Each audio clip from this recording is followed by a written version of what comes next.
More countries could be hit with tough travel restrictions to the United States after the ban on people from 6 mainly Muslim countries expires from Sunday, Trump administration officials hinted Friday. White House and Homeland Security officials said that after a 50-day review, they had identified a number of countries that could not or were not willing to meet U.S. standards for identifying potential terror threats. President Donald Trump, whose initial measures against the 6 countries were blasted as an effective Muslim ban, has yet to make a final decision on which nations will make the new list for restricted issuance of U.S. visas, they said. The officials refused to identify the countries or give a number. But they said the new presidential order will implement a spectrum of measures that could range from just tougher vetting of applicants like demanding access to their cell phones and social media accounts to a full, open-ended travel ban.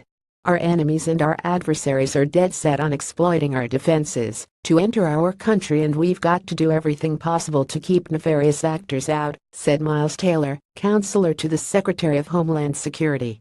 The goal here is not to indefinitely block certain nationals from coming to the United States. The goal is to protect Americans until foreign governments do comply with our standards and no longer pose a risk to the welfare and the security of the United States. That left the way ahead murky for citizens of Syria, Iran, Libya, Somalia, Sudan, and Yemen, who have been blocked from obtaining U.S. visas since the ban began at the end of June. According to a Wall Street Journal report, the new list could possibly have 8 or 9 countries on it, including some if not all of the 6 currently affected. Political uproar. The ban, which initially included Iraq and was accompanied by a 120-day block on all refugees, sparked a political uproar when Trump announced it on January 27, a week after becoming president.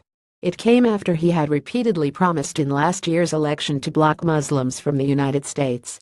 The ban was frozen by courts after a weekend of chaos at airports and a barrage of lawsuits by immigration advocates and civil liberties groups. The administration's stated reason was national security, the need to ensure the 6 countries have adequate vetting procedures for travelers to prevent terrorists from entering the country. Some think the administration of U.S. President Donald Trump will extend the 90-day ban at least until the Supreme Court can rule on it next month. Brendan Smilowski, AFP, but critics argued successfully in court that it was unconstitutional because it targeted a single religion.